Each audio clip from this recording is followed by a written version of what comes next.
네, 여러분 반갑습니다. 네, 금강경 전 시간에 이어서 638페이지 보겠습니다. 불법을 배운 뒤 나타나는 가장 큰 병폐가 바로 게으름입니다. 불법을 배우거나 수도하는 사람은 아주 게으릅니다. 언뜻 보기에는 온갖 인연이 다 공이 되어버린 것 같습니다. 그러나 실제로 그 사람의 심리나 행위를 가만히 눈여겨보면 그건 그냥 게으름입니다. 공은 거짓이요, 게으름이 진짜입니다. 그게 공이 아니냐고 말할지 모르지만 가만히 들어눕거나 앉아서는 온갖 망상을 다 합니다. 공이란 것은 눈꽃만큼도 없습니다. 보기엔 아주 바쁜 것 같습니다. 자신도 들어눕거나 앉아서 바쁘기를 바랍니다. 그러나 일으켜 세워 뭘 하라고 하면 불법을 배우는 사람은 그런 일을 하지 않는다고 말합니다. 실제로 이건 게으름입니다. 보리심을 일으켜 세상을 이롭게 하고 사람을 이롭게 하라고 하면 아미타불 나는 보살이 아니요 보살심을 가진 사람이 할 겁니다 라고 합니다. 스스로는 게으르고 이기적입니다. 일어나서 작은 일이라도 하라고 하면 게으름을 피우며 공을 들먹이며 말을 막습니다.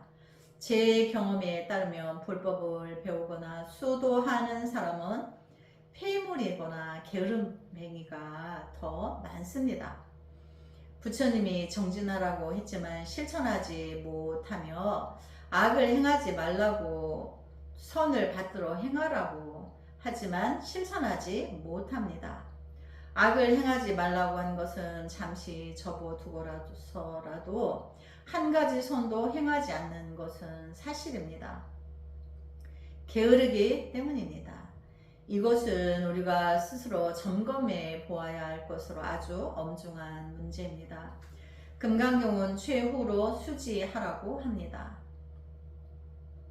정진할 마음도 없고 다른 사람을 이롭게 할 마음도 없다면 금강경이 자신을 수지하는 것이지 자신이 금강경을 수지하는 것이 아닙니다.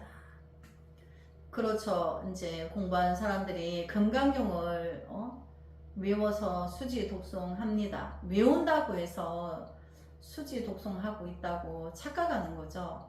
수지라는 것은 부처님의 금강경에서 말씀하시면 하나하나의 진리를 모두 파악해서 자기 것 해야 됩니다. 자기의 살과 피가 되고 뼈가 되어서 하나도 그 행함을 따르지 못한 것이 없도록 늘 그 따름을 다 하려고 애를 써야 되고 그것이 진정한 수지이지 거꾸로 외고 바로 외고 오른쪽으로 외고 상하 좌우로 외운다고 해서 그것이 수지 독송이 아닌 것이죠. 그것만 외우면 뭐 부처가 되는가요? 자기 안에 마음의 불성에 가까이 다가가기 위한 그 따름을 하나하나 모두 자기 것화해서 자기화해서 자기가 그와 같이 되려고 해야 됩니다. 그런데 중생의 업이 무겁고 업산이 높다 보니까 중생들은 방일하죠. 정말 안일하고 방일해요. 적당히. 그런데 그건 거짓이기 때문에 거짓으로는 자기 불성을 만날 수 없습니다. 그래서 자기가 목숨 걸고 선행을 하려 하고 악을 참여하고 의도 없이 나왔는 악을 참여하고 선행을 하지 않는 것은 악을 하는 것과 같아요. 부지런히 참여하면서 수지하려고 애를 써야 되는 거죠. 그래서 금강경이 나를 수지하도록 해서는 안 됩니다. 내가 금강경을 수지해야 되지. 그래서 이 경전 내지는 사국의 의지에 수지합니다. 수지 독송하여 다른 사람을 위해 설명해 줍니다.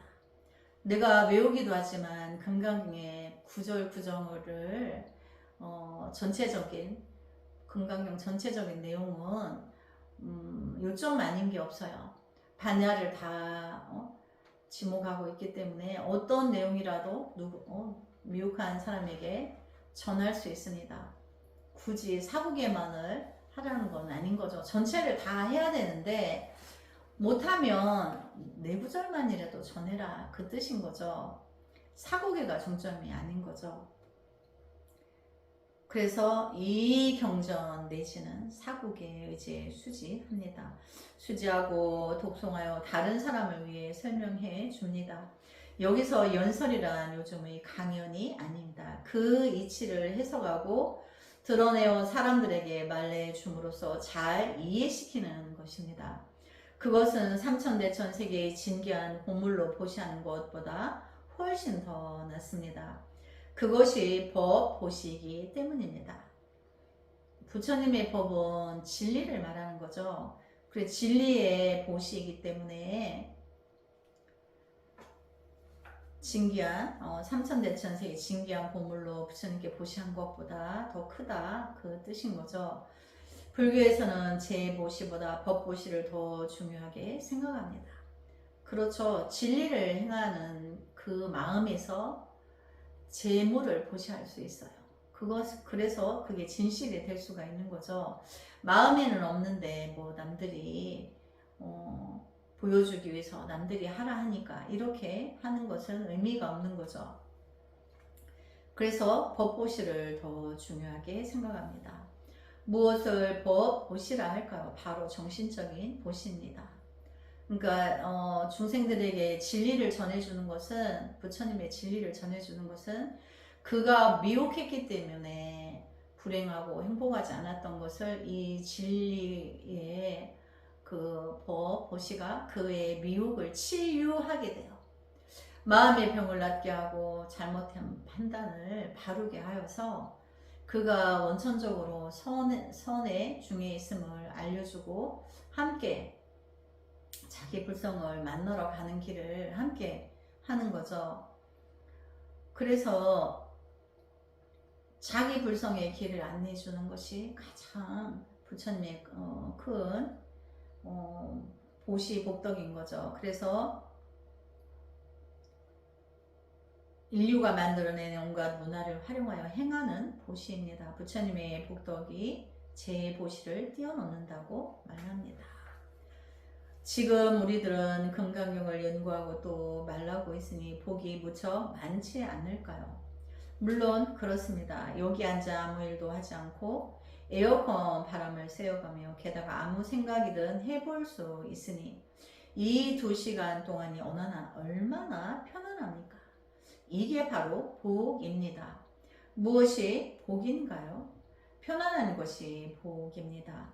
여순양은 다음과 같은 시에서 복을 묘사하고 있습니다. 하루가 한가하면 자유로운 신선이며 육신이 화합하면 몸도 편안해진다. 단전의 법에 있어 도 찾기 그만두고 경계에 무심하며 선을 보지 않는다. 그래서 하루가 한가하면 자유로운 신선이며, 이 뜻은 한가로운 삶이라면 그것이 바로 신선의 경계입니다. 그렇죠. 중생이 분별이 쉬고 있어야 한가할 수 있기 때문에 자기의 전도망상인 분별이 쉬지 않으면 신선이 될 수 없죠. 육신이 화합하면 몸도 편안해진다. 그래서 자기의 미혹의 분별이 쉬고 또 신체가 편안해지는 것이 화합하는 거죠. 육신이 화합하는 거죠. 신체와 정신이 화합한다는 뜻이에요. 그래서 몸도 편안해진다. 이 하루 몸속에 병이 없고 고통도 없다면 그것이 바로 복입니다. 그렇죠. 멀리 있는 게 아니죠. 거기 내 몸이 병이 없고 내 심적인 세계, 정신적인 거에 고통이 없어요. 근심, 번뇌, 망상, 전도 망상이 없다는 거죠. 그것이 복이다. 단전의 법에 있어 도 찾기 그만두고, 단전에 보배가 있다는 것은 그게 멀리 있다는 게 아닌 거죠. 그래서 그 도를 찾는 것도 그만두고, 그래서 그 단전은 심전을 말하는 거예요. 마음의 눈, 심한, 심도, 또 단전은 심전이다, 또 이렇게 말을 하죠.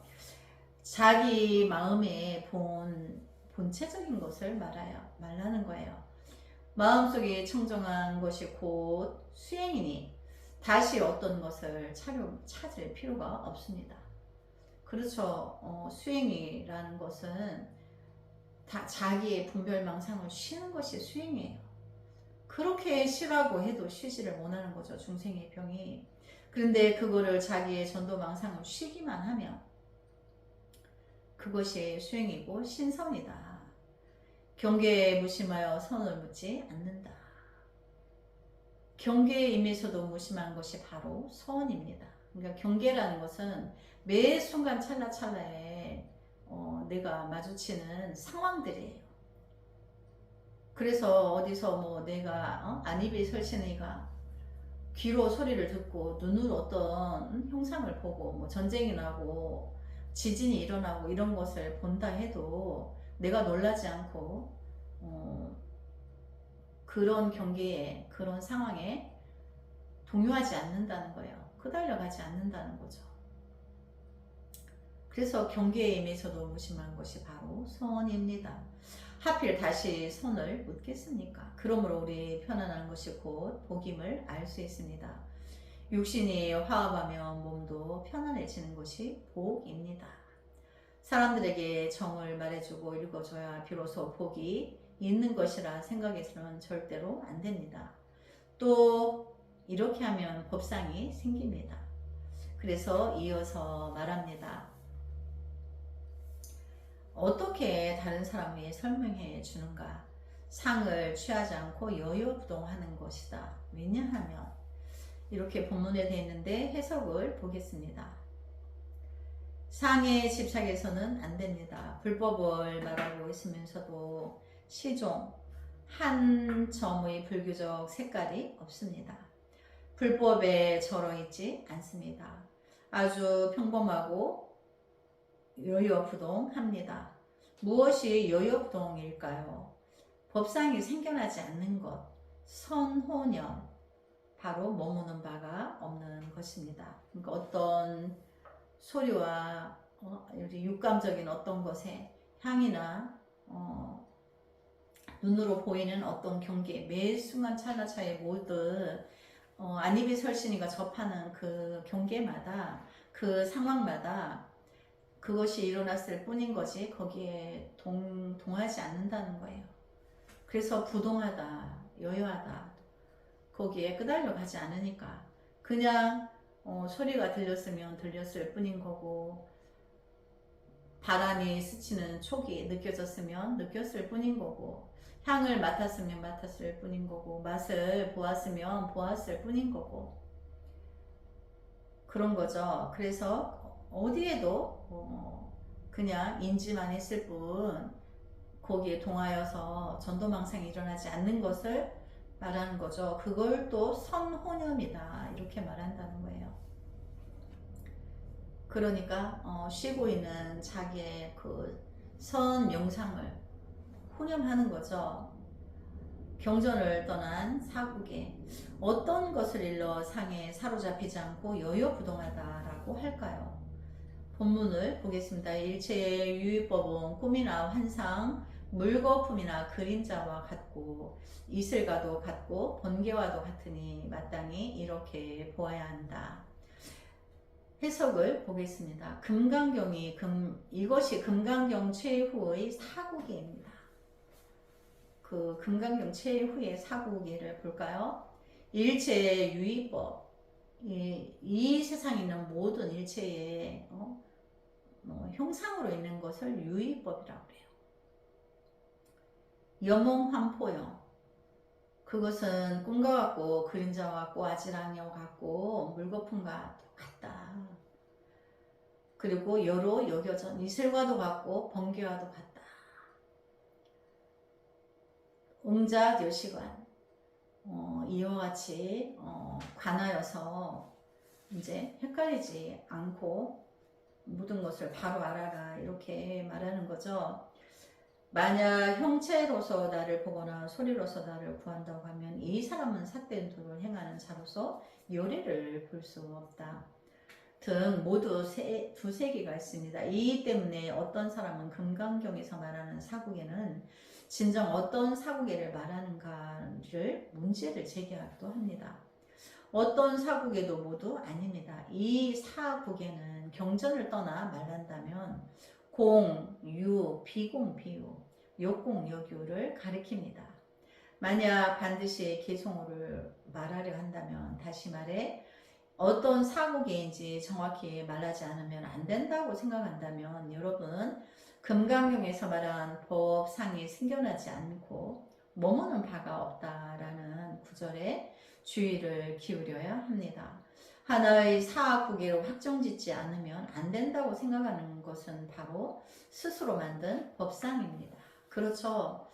금강경 전체가 사구계인데 그 전체 내용 중에 어디를 말하는 거냐 사구계는 이렇게 분별을 지어서 굳이 찾아내고 애쓰고 따지고 이렇게 한다면 그건 법상에 사로잡혀 있는 거다.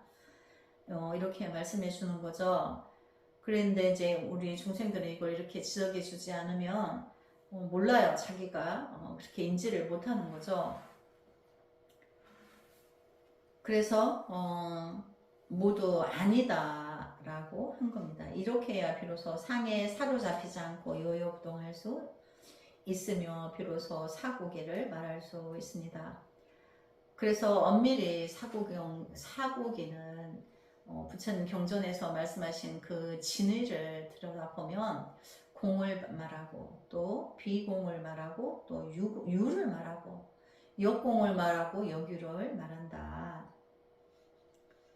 그래서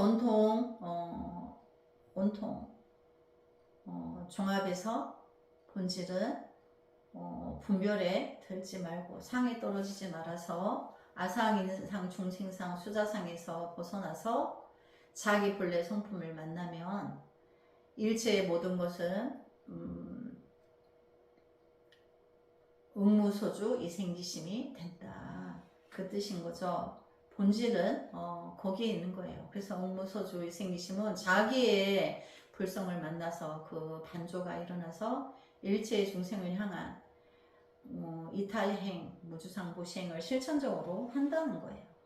금강경의 본체의 본 뜻은 공이다, 유다, 비공, 비유다, 역공, 역유다 이렇게 해도 결국은 자기 불성의 지혜의 발현인 거죠. 그 지혜는 대자대비해서 영원 무궁하고 일체의 중생을 향한 연민은 우주를 덮고도 남죠. 그래서 세계가 끝날 때까지 성불하지 않으시는 거예요. 어떤 세계? 중생이라는 그 자금이 남아있는 한 마지막 중생과 함께 성불하기 위해서 지장보살님처럼 대원을 세워서 세계가 끝나고 다음 세계가 또 왔을 때도 미륵부처님이 출세한 시기에도 그 세계에 미륵부처님 본속이 되어서 남은 중생을 제도한다는 거죠. 그래서 그래야 비로소 전체적인 것을 다 말할 수 있어야 사국이다. 유의법은 유의와 무유의와 상대적입니다. 무의는 바로 열반의 도체, 형이상의 도체입니다. 무의는 형이상의 도체고 열반의 도체이지만 이것을 이렇게 표비해서 전달하는 것은 유의적인 것이죠. 그래서 무의라 하나 유의가 되고 유의라 하나 사실은 무의를 말하는 거죠. 그래서 공과 유가 하나다. 비유하자면 허공이 삼라만상을 다 있는 그대로 드러나게 하는 것이 허공이 있어서 삼라만상의 형상을 있는 그대로 드러나게 해서 볼 수 있는 것처럼 허공과 삼라만상인 둘이 될 수가 없는 것처럼, 그래서 이제 유의 본질은 공이 있고, 공을 중생이 미혹한 중생에게 공을 제시하건대 유를 말하지 않고는 할 수 없는 거죠. 그래서 유의와 무의는 둘이 아니다. 우리가 뭐 계란이 흰자와 노른자가 있는데 흰자와 노른자가 따로따로가 아닌 거죠. 그래서 형이상의 도체, 실상반야가 곧 무의법으로서 도를 증득한 것이 무의요 여유업동입니다.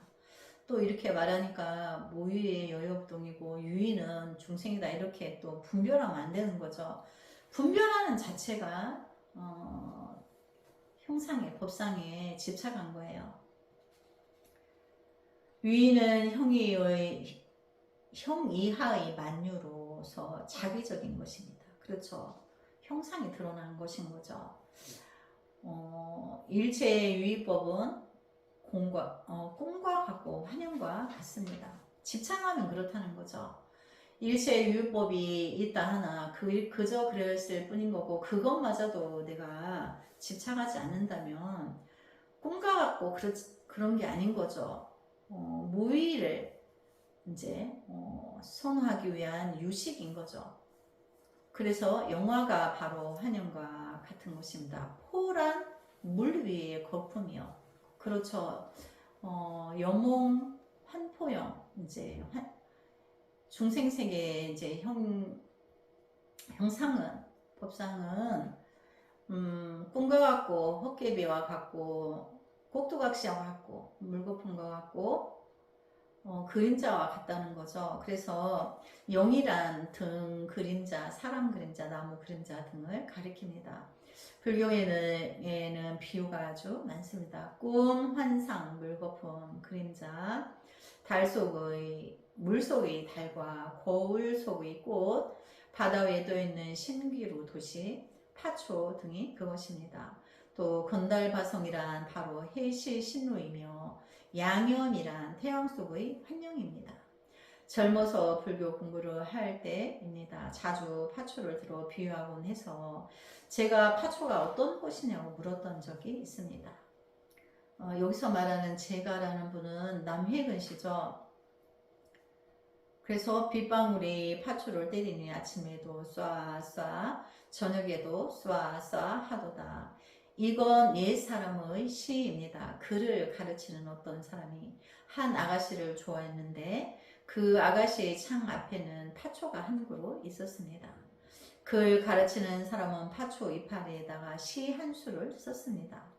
누가 할 일 없이 파초를 심어 아침에도 쏴 저녁에도 쏴 하는가. 바람이 불면 파초 이파리에서 쏴 하고 소리가 나서 시끄러워 잠을 잘 수 없다는 겁니다. 실제로는 그 아가씨 생각 때문입니다. 그렇죠. 그 여자를 두고 망상을 떨치고 있는 그 분별을 넣어서 잠을 이룰 수가 없는 거죠. 그 자기의 분별의 망상인 거죠. 그 아가씨가 알아채고서 붓을 들어 역시 파초 이파리에다 답했습니다. 그대 심사가 너무도 무료해 파초를 심었더니 다시 파초가 원망스럽다.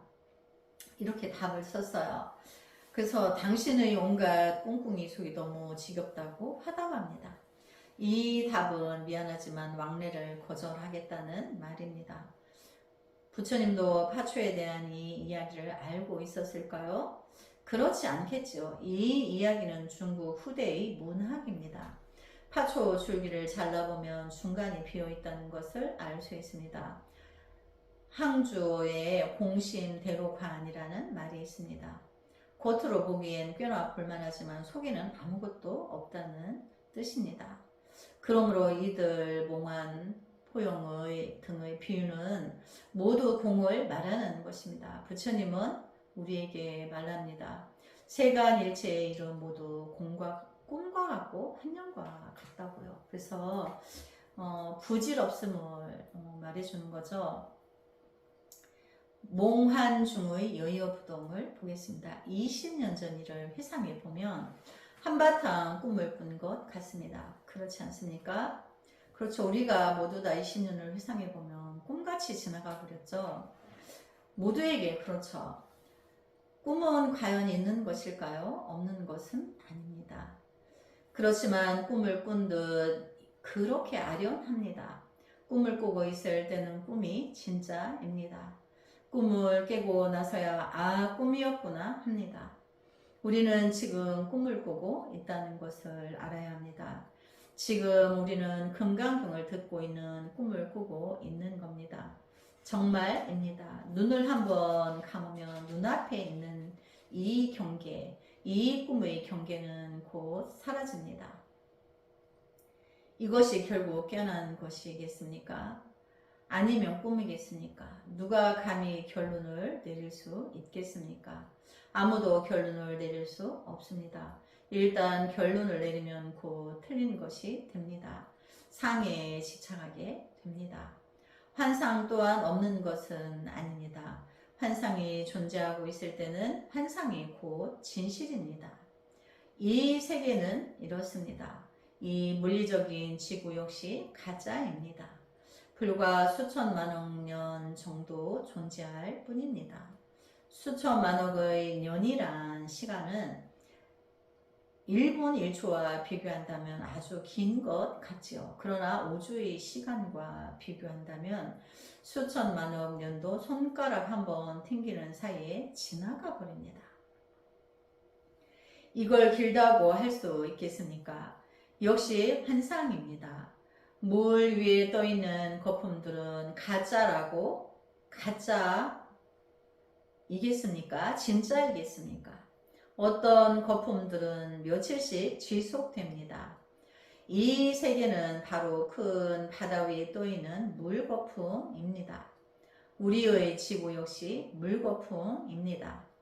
가짜라고요? 지하에서 휘발유도 뽑아 쓰지 않습니까? 이건 모두 진짜입니다. 진짜라고요? 지구 역시 진실로 영원히 존재하는 것이 아닙니다. 어디까지나 환상입니다. 그림자는 어떨까요? 영화가 바로 그림자입니다. 그 유명한 스타 임대는 이미 사망했지만 스크린을 통해 이전처럼 노래하고 춤을 출 수 있습니다. 이소룡 역시 이전처럼 치고 받고 할 수 있습니다. 그러므로 금강경에서는 세계가 공이라 말하지 않습니다. 그렇지만 유라 말하지도 않습니다. 공과 유 모두 법상입니다. 그러므로 불경을 연구하면서 금강경이 공을 말하는 것이라 한다면 틀려도 한참 틀린 것입니다. 부처님은 공이라는 말을 사용하지 않았습니다. 단지 일체의 유의법은 꿈이나 환상, 물거품이나 그림자와 같다고만 했습니다. 꿈, 환상, 물거품, 그림자란 집착하거나 머물지 말라고 한 말입니다. 결코 공이니 공이 아니니 하고 말한 것은 아니었습니다.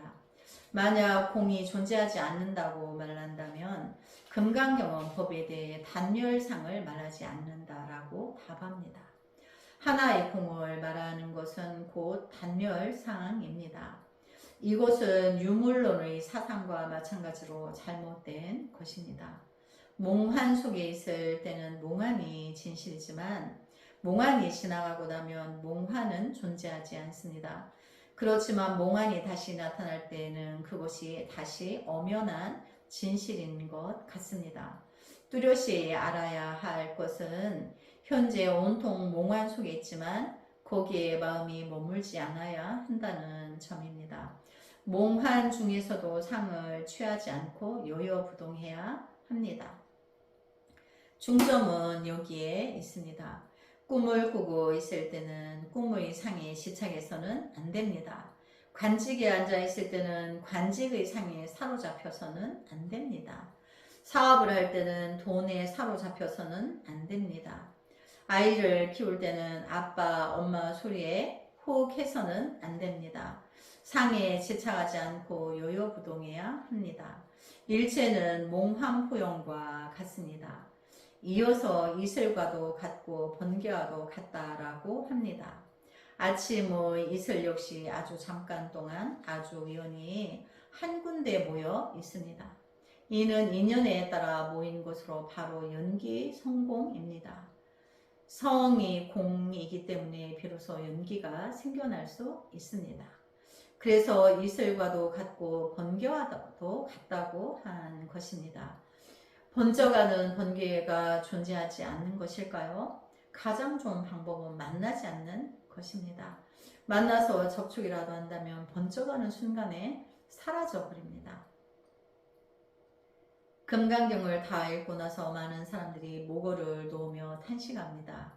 아, 일체가 공이로다. 우리에게 말하지 않았습니까? 일체가 유라고요. 그러나 일체의 유의법은 꿈이나 환상, 물거품이나 그림자와 같고 이슬과도 같고 번개와도 같으니 마땅히 이렇게 보아야 한다 라고 합니다.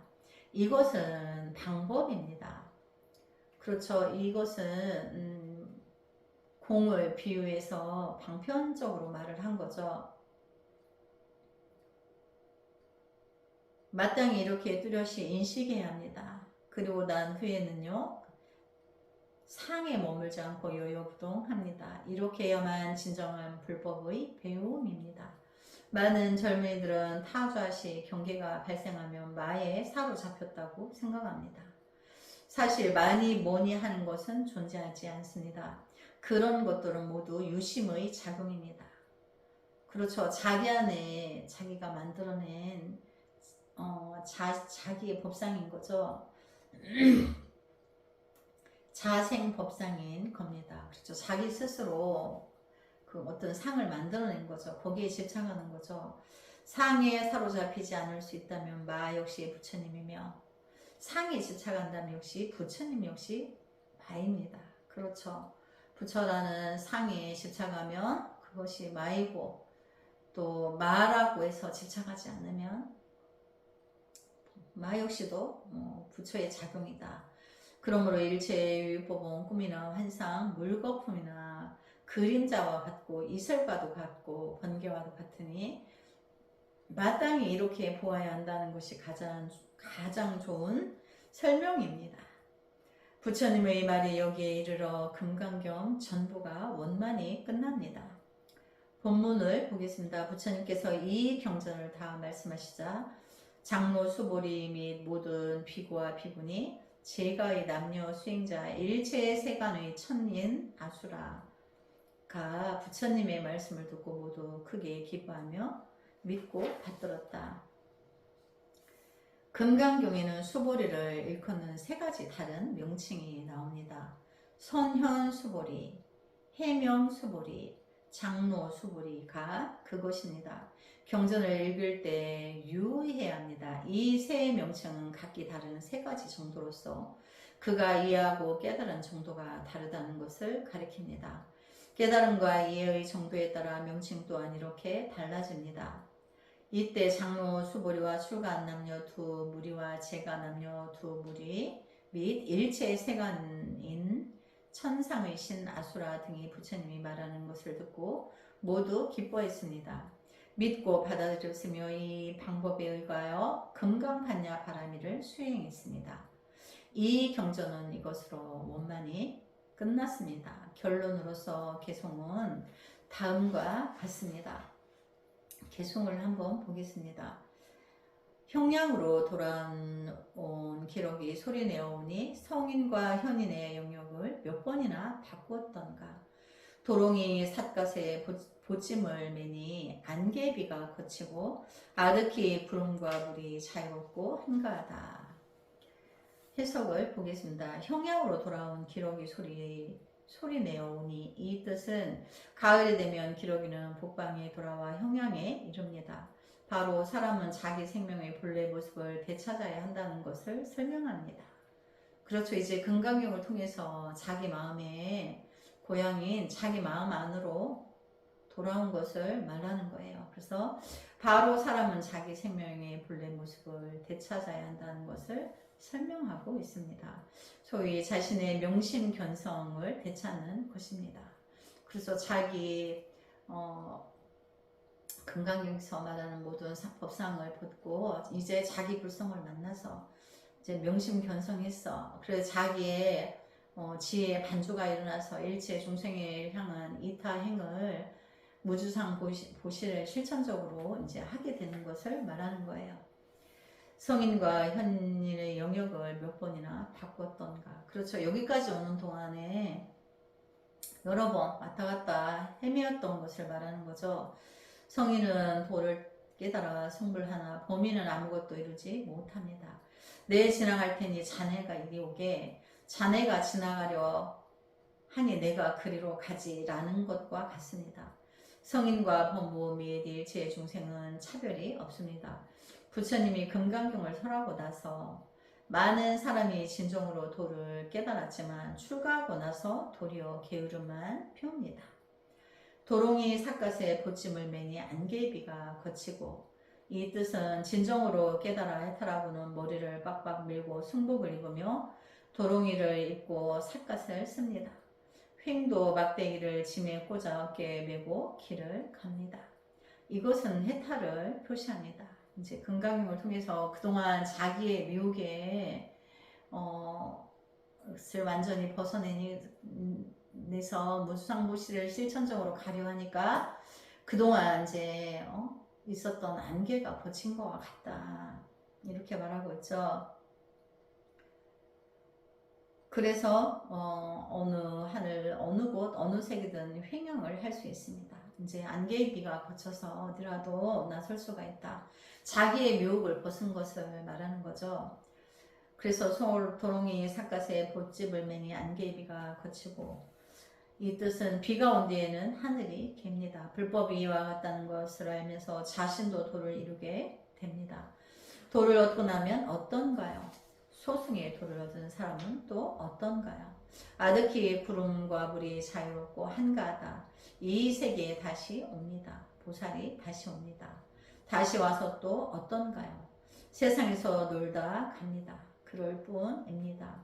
소위 해탈이라는 일체가 모두 노는 것입니다. 그렇죠. 성불하지 않음을 말하는 거예요. 지장보살님이 지옥이 빌 때까지 성불하지 않으시겠다고 원생을 세우신 것과 똑같이 이 부처님 세계 모든 부처님과 보살님들은 성불하지 않으시고 미혹한 중생이 남아있는 한 다시 오죠. 다시 와서 어떠냐고요? 세상에 놀다가 갑니다.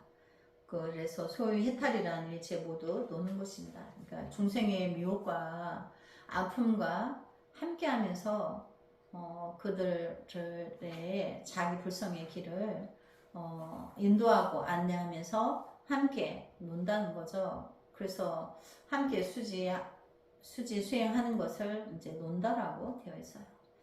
부처님이 되어 49년간 설법하고 이 어른은 한바탕 놀고 난 뒤에, 즉 40년 이상을 놀고 난 뒤에 두 눈을 감고 다시 보세 하고 가버립니다. 금강경이 우리에게 말하는 바는 이런 것입니다. 금강경 전부가 오늘 이 강의로 원만히 결속됩니다. 네, 그래서 이제 여기 남이근대사는 이제 금강경을 자기가 공부한 해박한 지식으로서 해석에 수명태자의 번역을 이제 아낌없이 상세하게 우리에게 강의를 해 주었어요.